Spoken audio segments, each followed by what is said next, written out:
Please. Please don't leave us like this. Look at your child. I wanted a boy. But that's what God gave us. Then it's not my business.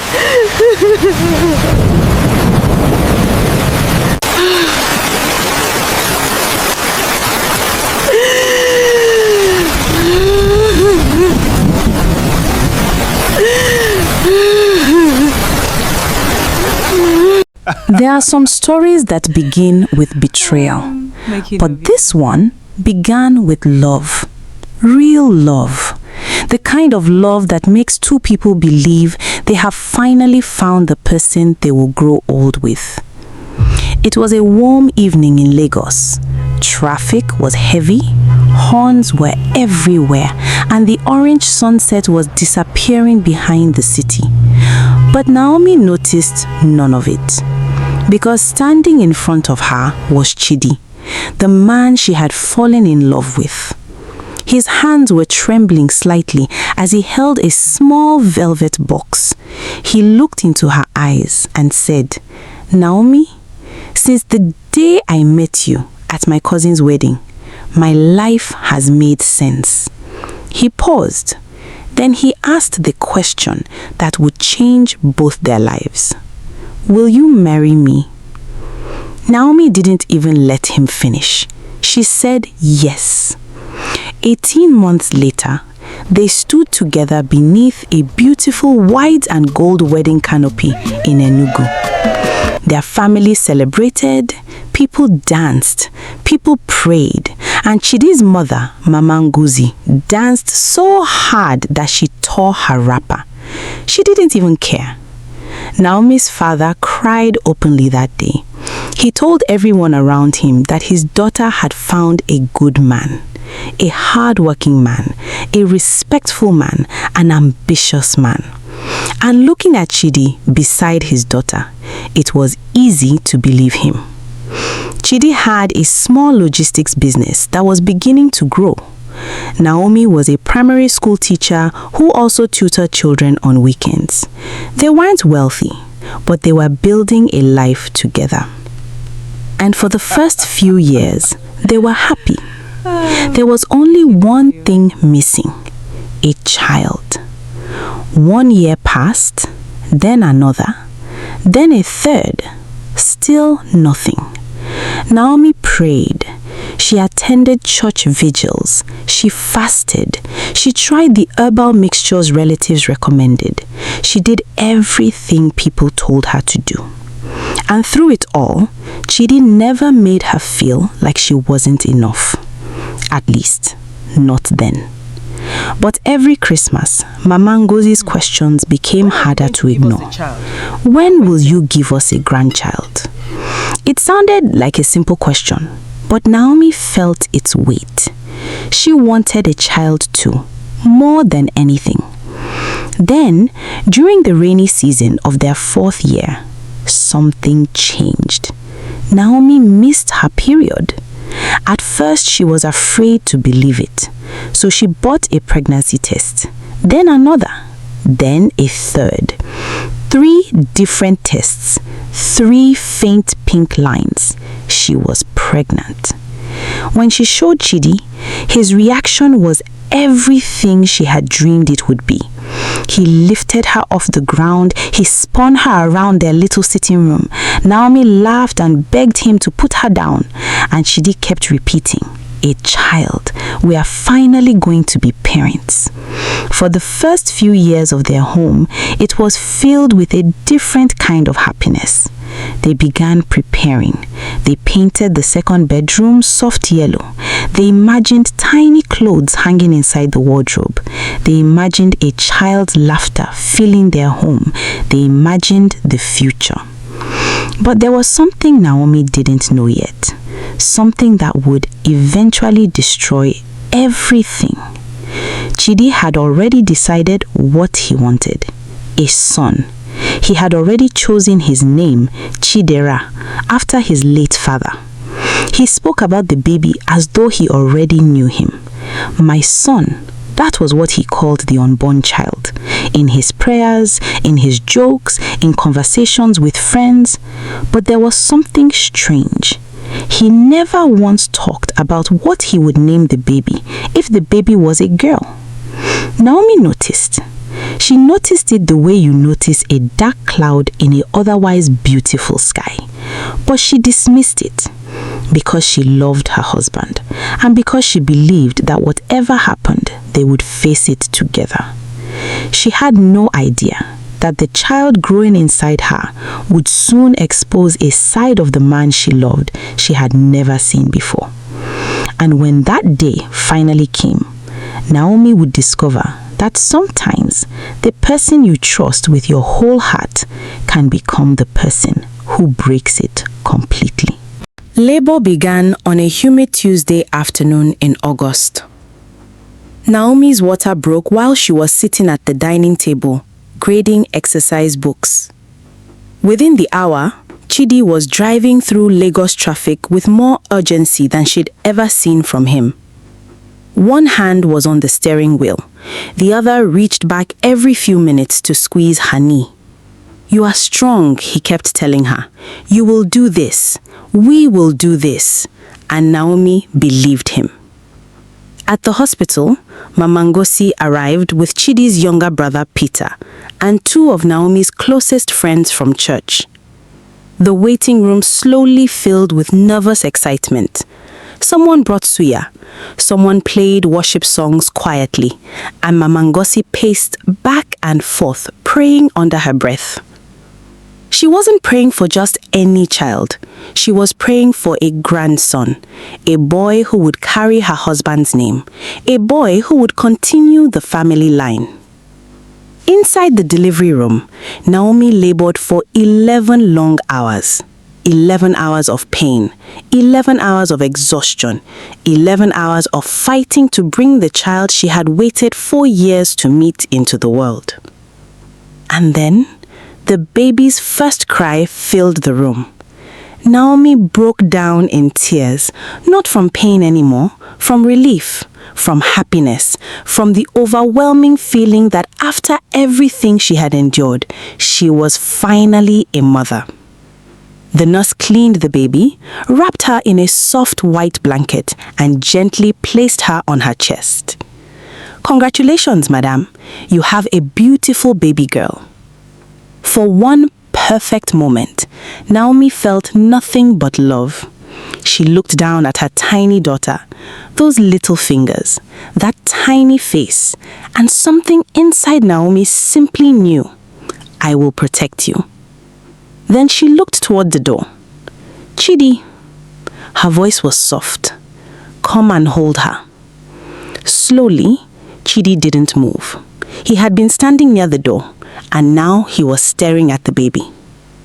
Naomi was too exhausted to understand what was happening.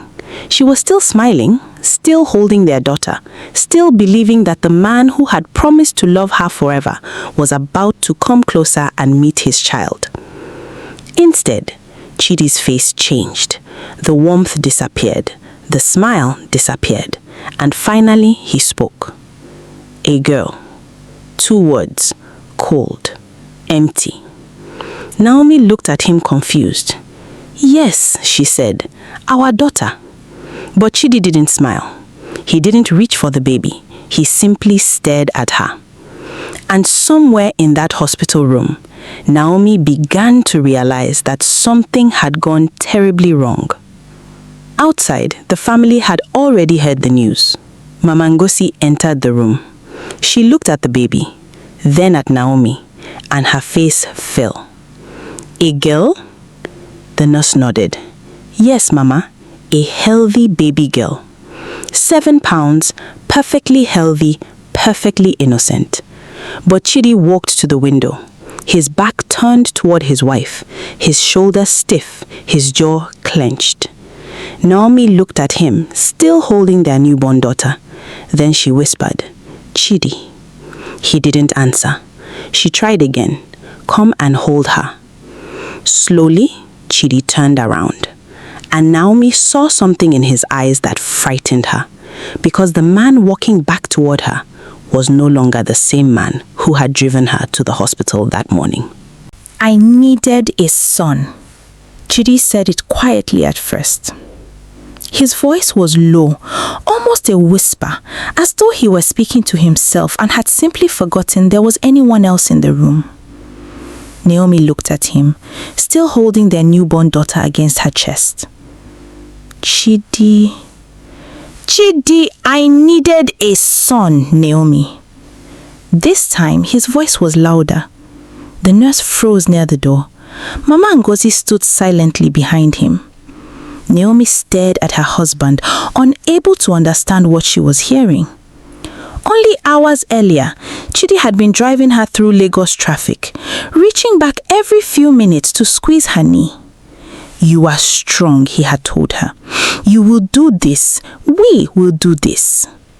But now, he stood in front of their newborn child, as though her birth were some terrible disappointment. You have disgraced me, Chidi continued. Naomi's expression changed. Disgraced me? Do you know what my mates will say? His voice grew louder. Do you know what my business partners told me? I told them I was expecting my son, my heir, and you give me this? Naomi looked down at the baby in her arms, then back at Chidi. She is a child, Chidi. Her voice trembled. She is our child. But Chidi shook his head. This child is not mine. The room went completely still. Naomi felt the words hit her like a physical blow. What are you saying? You know that's not true. Her voice began to break. You know I have never... She couldn't even finish the sentence. She had spent years loving this man, trusting him, building a future with him. And now, only moments after giving birth to their child, he was accusing her of giving him another man's daughter. I cannot raise another man's daughter, Chidi said. Naomi stared at him. For a moment, she couldn't speak. Then she looked down at the tiny baby in her arms. Her daughter had done nothing wrong. She was healthy. She was innocent. She entered this world only moments ago, and already someone was treating her like she was a mistake. Chidi. Naomi's voice was barely audible. Please. But Chidi was already stepping backward toward the door. I am done. Naomi's eyes widened. What? I am done, Naomi. He turned toward the door. Naomi struggled to sit up, ignoring the pain from her stitches. Please don't do this. Her voice became desperate. Don't leave us. She held the baby closer. Look at her, Chidi. Just look at her. But he wouldn't look. He refused to even look at his daughter. Instead, he stood there for one final moment. Then he said the words that would remain in Naomi's heart for the rest of her life. Find another man to be a father to her. Naomi's lips trembled. Chidi, please. He looked away. I needed a son. And then he walked toward the door. Naomi watched him go. The man she had married. The man who had promised to stand beside her. The man who had held her hand through the pain only hours earlier. He walked out of that room, and he left his wife and newborn daughter behind. Peter called after him, Chidi. But Chidi did not stop. He walked out of the delivery room, down the corridor, past the waiting relatives who had come expecting to celebrate the birth of a child, past the nurse's station, past everyone who had watched him arrive with his wife that morning, and then he disappeared through the sliding glass doors of the hospital. Mama Ngozi finally moved, but she did not go back to Naomi.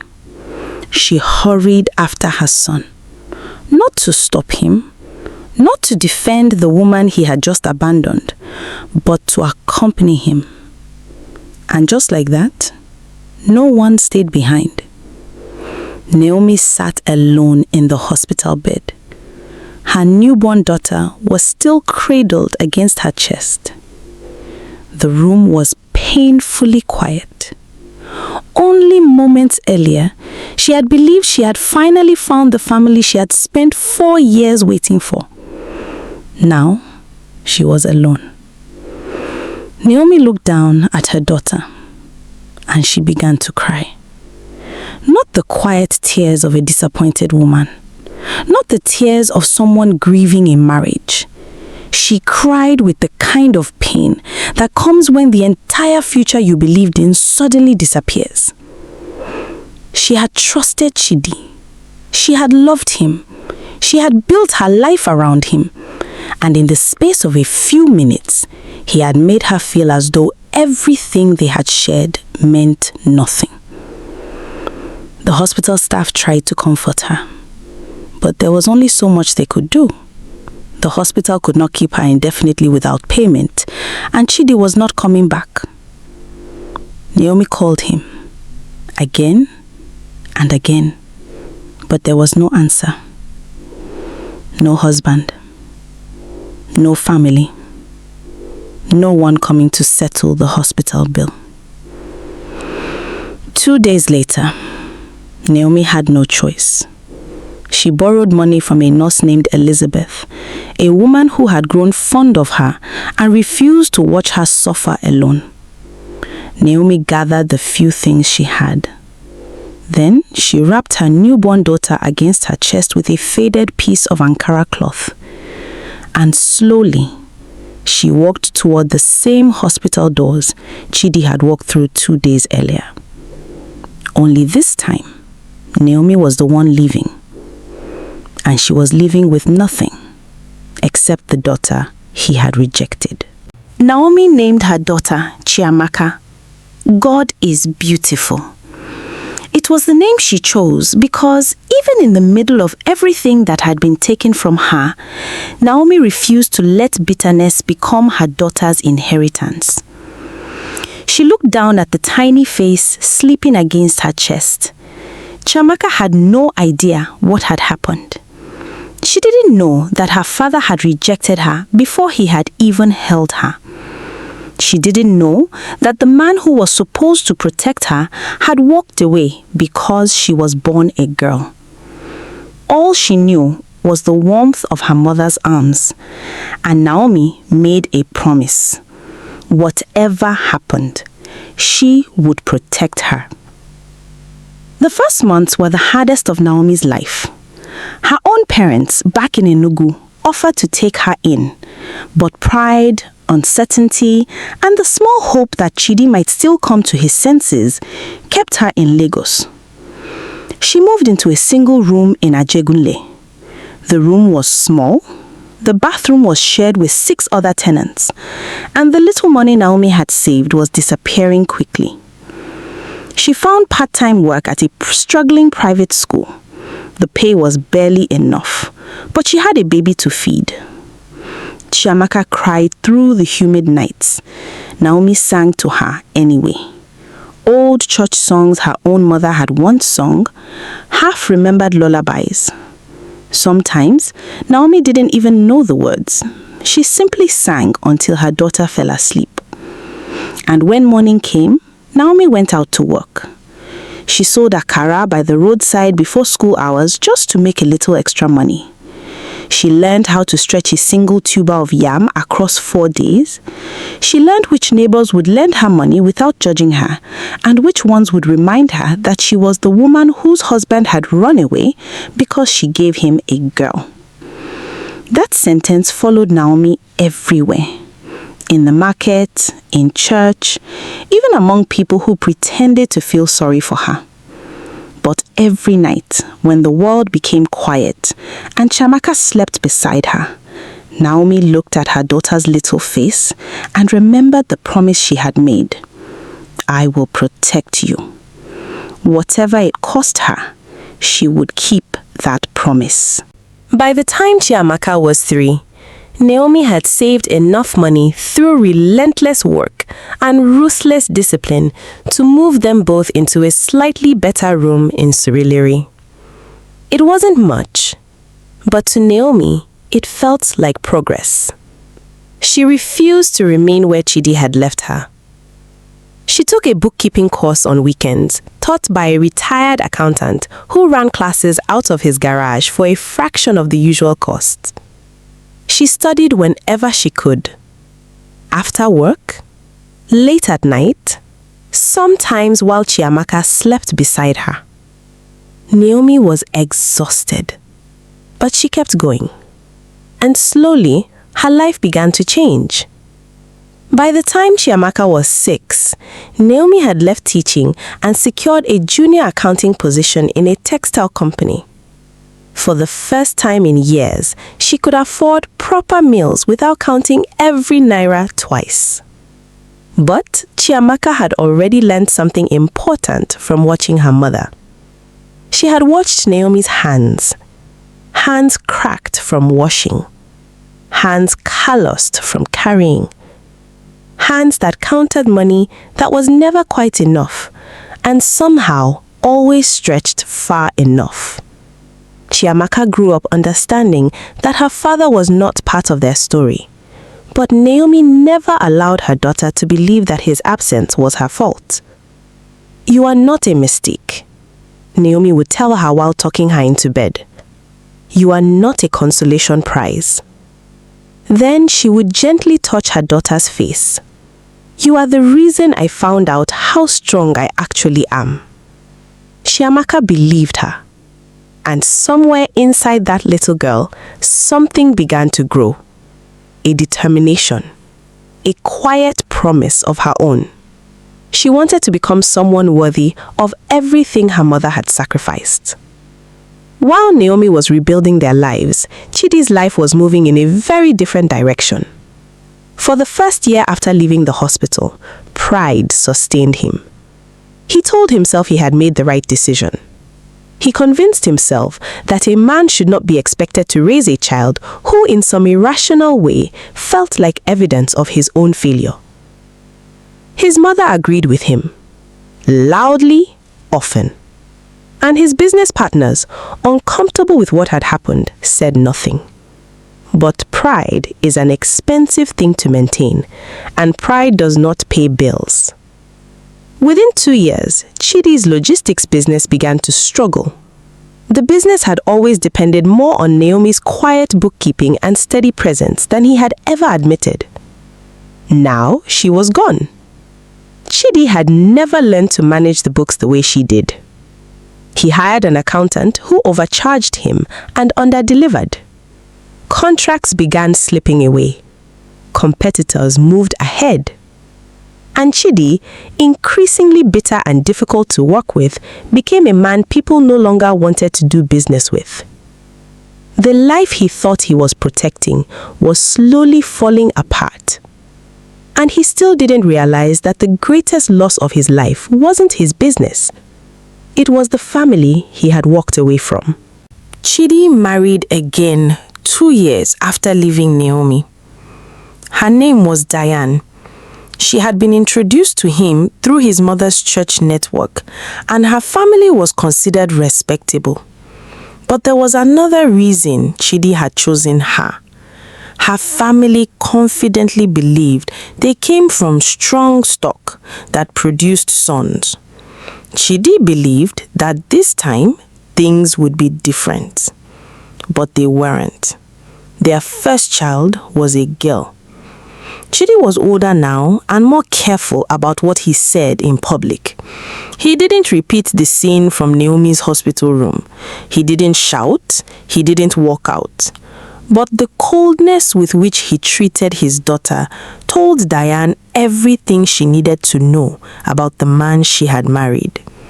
Their second child was also a girl. And slowly, their home became a place where 2 people shared a roof, but very little else.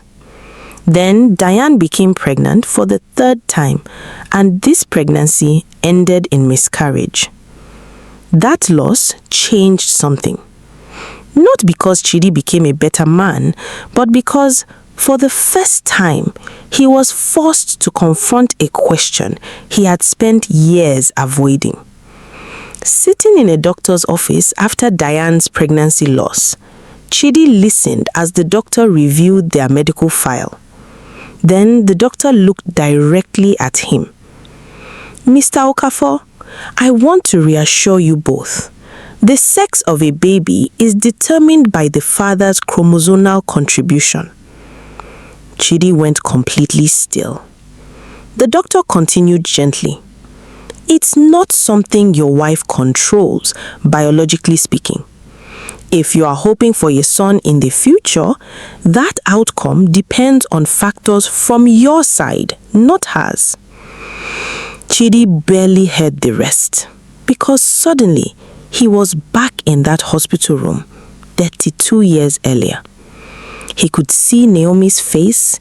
He could hear her begging him, "Look at her, Chidi." He remembered the tiny baby in her arms, his daughter, the child he had called another man's child, the child he had refused to hold. And then he remembered the words he had spoken, "I needed a son." For years, he had blamed Naomi. For years, he had believed she had failed him. But sitting in that doctor's office, Chidi finally understood the truth. Naomi had never failed him.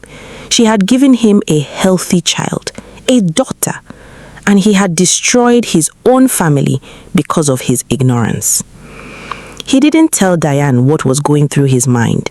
He simply walked out of the doctor's office, got into his car, and sat there. 45 minutes passed. He couldn't start the engine. He just stared ahead, thinking about the woman he had abandoned and the little girl whose face he had never allowed himself to know. For the first time in his life, Chidi finally understood exactly what his pride had cost him. His business collapsed completely 3 years later. The company he had once built with confidence was gone. The contracts, the money, the reputation. All of it slowly disappeared. Diane left him not long afterward. She took their 2 daughters with her, tired of living with a man who could not love the children standing in front of him because he was still waiting for a son who had never existed. And then there was Mama Ngozi. In her final years, she became quieter about what had happened. Perhaps age had finally questioned the things she once believed so strongly. But she never apologized to Naomi, and Chidi never asked her to. By the time Chidi turned 48, he was almost completely alone. He rented a modest apartment in a part of Lagos far less impressive than the home he had once lived in.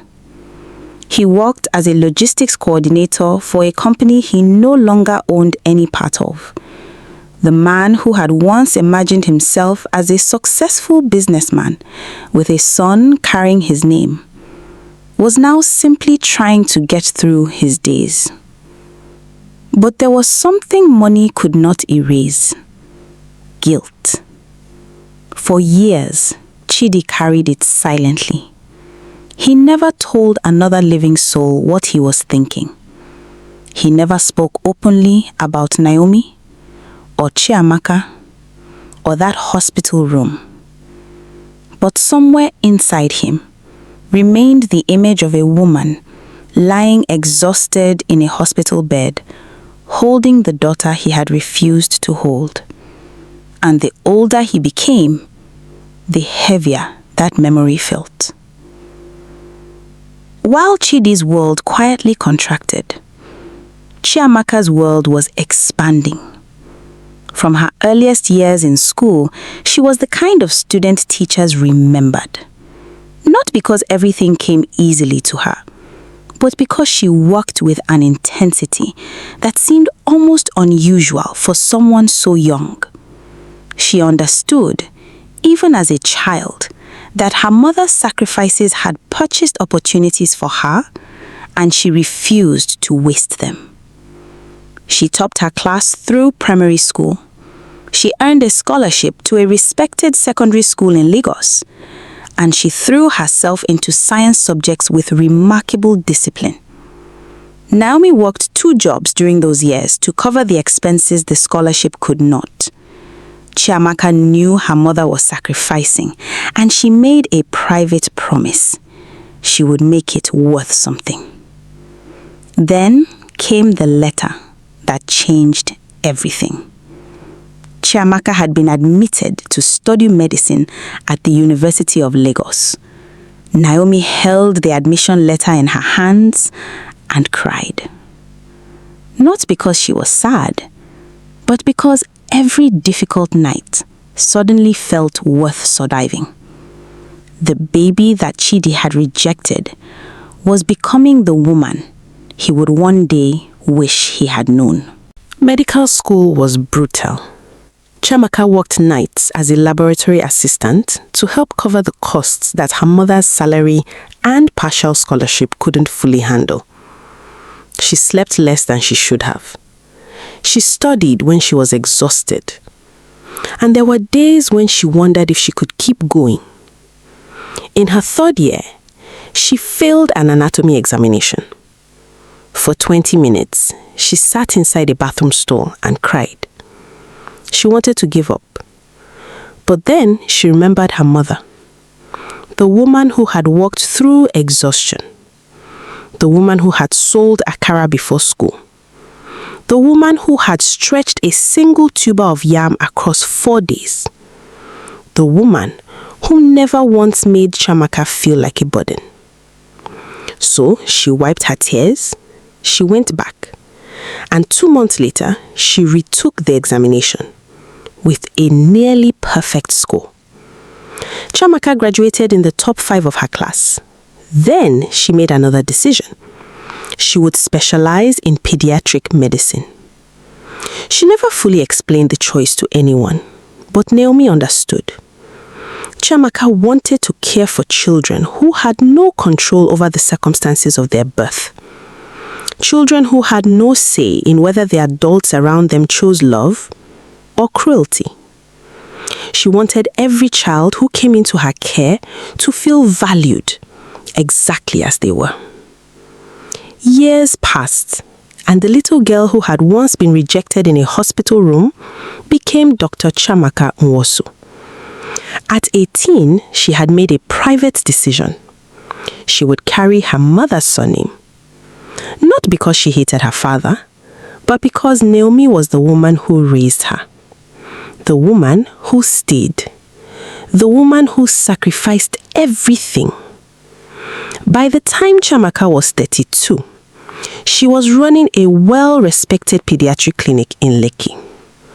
Parents knew her for her patience, her thoroughness, and the unusual gentleness she showed to mothers who arrived overwhelmed and afraid.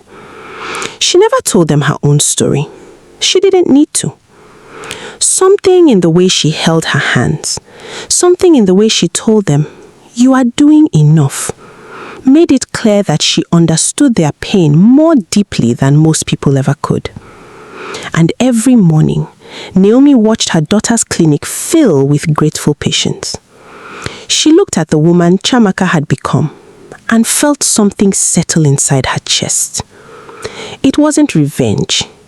It wasn't triumph. It was something quieter, something deeper. Proof. Proof that the child someone once called unwanted could grow into someone the world desperately needed. And while Naomi was watching her daughter build the life they once thought impossible, a man named Chidi Okafor was about to walk into that same clinic, completely unaware that the little girl he had abandoned 32 years earlier was about to stand directly in front of him. Chidi did not recognize the name on the referral slip. His current employer's HR department had sent him to a pediatric clinic in Lekki as part of a company health initiative. He was only there because he had agreed to accompany his sister's grandson. A favor. These days, there wasn't much else filling his weekends. The clinic was clean and bright. Soft murals of jungle animals covered the walls, clearly designed to make frightened children feel less afraid. Chidi sat quietly in the waiting area, scrolling through his phone without really paying attention to what was on the screen. Then, the door to the consultation room opened. A woman in a white coat stepped out. She was smiling down at a young patient as she walked him back toward his mother. Chidi looked up, and something inside his chest tightened. A strange tightening, a feeling he couldn't explain. He watched the woman carefully. She was in her early 30s, with a calm, steady presence that filled the room without demanding attention. Her name tag read, Dr. C. Nwosu. Chidi stared at the name for a moment. Nwosu. It was a common enough surname. He told himself it meant nothing. But something about her face wouldn't let his eyes move away. There was something familiar, something he couldn't place. He watched as she moved through the waiting room, greeting parents by name. Then she crouched down whenever she spoke to frightened children, looking directly into their eyes instead of talking over their heads. There was a gentleness in her, a patience. Something about the way she treated those children made Chidi strangely uncomfortable. Not because she was doing anything wrong, but because it reminded him of something. Something from a lifetime ago. Then she called his sister's grandson. Next patient, please. Chidi stood. He followed the child toward the consultation room. A nurse smiled and said, "You can wait outside, sir. It won't take long." So he waited. But he couldn't stop thinking about the doctor. Why did she feel so familiar? Why did the name Nwosu suddenly seem heavier than it should? When the appointment finally ended, the child came running back to him, laughing about the sticker he had received for being brave. Chidi smiled faintly, but his eyes were already searching for the woman in the white coat. And when Dr. Nwosu walked past him, something inside him told him not to let her walk away. "Dr. Nwosu," she stopped. Chidi swallowed. "May I ask you something?" He had no idea why he was about to ask, but somehow he already felt that the answer might change everything. "Dr. Nwosu." She turned toward him. Chidi hesitated. "May I ask, where is your family from originally?" It was an unusual question from a stranger. The doctor studied him for a moment, mildly curious rather than suspicious. "Enugu," she replied, "on my mother's side." Chidi's heart began beating faster. "Why do you ask?" He didn't answer immediately. Instead, he looked at her face again. The eyes, the shape of her jaw, something about her expression. He had spent years trying to forget the past, but suddenly the past felt as though it was standing directly in front of him. "Your mother's name." His voice became unsteady. The doctor noticed. "What about my mother?" Chidi swallowed. "Is it, by any chance?" He paused. He almost couldn't say it. "Naomi?" The clinic seemed to go quiet. Not literally. Children were still moving through the waiting area. A nurse was still speaking to a parent nearby. A phone was still ringing somewhere behind the reception desk. But to Chidi, everything disappeared. The woman's expression changed. It wasn't confusion. It wasn't recognition either. It was something in between. The stillness of someone realizing that an ordinary conversation has suddenly become something much bigger. "Who is asking?" Her voice changed. Careful, cool. The nurse nearby glanced up. Chidi opened his mouth. Nothing came out. He closed it then opened it again. "My name is Chidi Okafor." The woman stared at him, and for the first time, Chidi saw something flicker across her face. Not fear, not surprise, something deeper, something she had perhaps heard about long before this moment. "I believe," his voice broke. He looked at the woman standing before him, the daughter he had never held, the child he had once rejected because she wasn't the son he wanted. And after 32 years of silence, he finally said the words, "I believe I am your father." Chiamaka didn't move. She simply stared at him. The man standing before her was a stranger, and yet he carried the face of a memory she had never personally lived, a memory her mother had spent 32 years carrying alone. For a moment, neither of them spoke. Then Chiamaka finally looked at him and said quietly, "I know exactly who you are." And Chidi realized that this wasn't the beginning of their story. It was the reckoning for everything that had happened before it. Chiamaka did not cry. She did not shout. She simply stood there in the corridor of her own clinic, staring at the man who had just told her he was her father. 32 years earlier, that same man had walked out of a hospital room, leaving her mother alone with a newborn daughter, no money, and no certainty about what tomorrow would bring. Now, he was standing in front of her, older, grayer, smaller somehow, but unmistakably the man whose name her mother had never hidden from her. "I know exactly who you are," Chiamaka said quietly. Chidi's face tightened. "Chiamaka..." His voice broke as he said her name, but she didn't let him continue. "Dr. Nosu," she corrected evenly. "I have patients waiting, Mr. Okafor." Those words hit him harder than anger would have. Mr. Okafor. Not Daddy, not Papa, just Mr. Okafor. A stranger.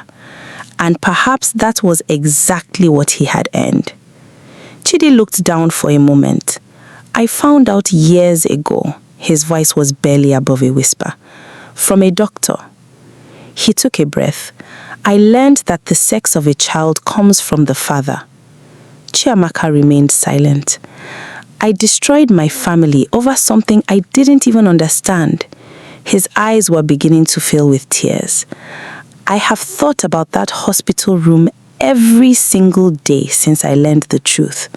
He looked directly at her. "Every single day, Chiamaka." She said nothing. "I am not asking you to forgive me." His voice trembled. "I don't believe I've earned that." He swallowed hard. "I only wanted you to know that I know." A tear finally escaped his eye. "I know what I did." He paused. "And I know what I cost you and your mother." Chiamaka studied him carefully. For the first time, she looked beyond the gray hair and the tired face. She saw the eyes, her own eyes. She saw the stubborn shape of her jaw. The resemblance was there, a biological truth that neither of them could deny. Yet blood could explain a connection. It could not erase 32 years of absence. "You should tell my mother that," Chiamaka finally said. Chidi lowered his eyes. "Not because she needs your apology to be whole." Her voice remained calm. "She built a whole life without needing anything from you." She paused. "But you owe her those words." Chidi nodded slowly. "Even if she owes you nothing in return." And for the first time in 32 years, Chidi understood that an apology could not undo the past. It could only admit that the past had been wrong. Naomi listened to every word. She listened as Chidi told her about the doctor who finally explained the truth, about the miscarriage that forced him to confront the ignorance that had ruined his life, about Diane, about the two daughters he had also failed to love properly, about the business that eventually collapsed, and about the years he spent carrying his shame in silence. When he finished, Naomi remained quiet. For a moment, Chidi seemed to expect something from her. Anger? Tears? Perhaps even forgiveness. But Naomi gave him none of those things. Instead, she looked at the man sitting across from her and spoke with a calmness that came from surviving what had once nearly destroyed her. I spent the first 2 years hating you so completely. She paused. I frightened myself. Chidi lowered his eyes. Then I spent the next several years too busy surviving to have room left for hate. Her voice remained steady. And somewhere after that, I simply stopped thinking about you. She looked around the restaurant. My life had filled up with better things. My daughter, my work, the life I built with my own 2 hands, out of nothing. She looked directly into his eyes. Because you left me nothing. Chidi's eyes filled with tears. I know. Naomi took a slow breath. I am not going to tell you that I forgive you, Chidi. He looked up. Because forgiveness is not a sentence I owe you tonight. She wasn't angry. That almost made her words hurt more. But I will tell you this. I am not bitter. Chidi said nothing. I refused to let what you did poison the rest of my life. Her eyes remained fixed on him. And that refusal is the thing I am proudest of. More than any job. More than any achievement. She paused. You do not get credit for the woman I became. Chidi's lips trembled. I built her without you. Naomi's voice softened. In spite of you. For several seconds, there was only silence between them. Chidi nodded slowly. His eyes were wet. But he didn't try to defend himself, because there was nothing left to say that wouldn't sound like an excuse. Then, Naomi leaned back slightly. If you want a relationship with Chiamaka, she paused. That is her decision to make, not mine, and not yours to demand. Chidi listened carefully. She has a full life. Naomi's voice became firm again. Whatever room she makes for you, if she makes any, she will make it on her own terms. And for the first time, Chidi understood something he should have understood 32 years earlier. He could ask for forgiveness, but he could never demand it. Chiamaka did allow her father a small place in her life. Not because she owed him anything, and not because he had suddenly earned the right to become the father he had never been. She allowed it because, after much thought, she realized that carrying him as a wound for the rest of her life might cost her more than it cost him. So she made the decision on her own terms. She saw him perhaps 4 times a year. Their conversations were careful, sometimes awkward, sometimes unexpectedly tender. But Chidi never once asked her to call him Papa. He understood without being told that the title was not his to claim. Then, one evening, he attended a ceremony where Chiamaka was honored by the Lagos State Ministry of Health for her work expanding pediatric care access in underserved communities. He stayed near the back of the hall. He didn't try to draw attention to himself. He simply watched. He watched the little girl he had once rejected because she wasn't the son he wanted, now standing before a crowd as a respected doctor. A woman who had built a life he once believed she could never have. When Chiamaka walked onto the stage to receive her award, Chidi began to cry.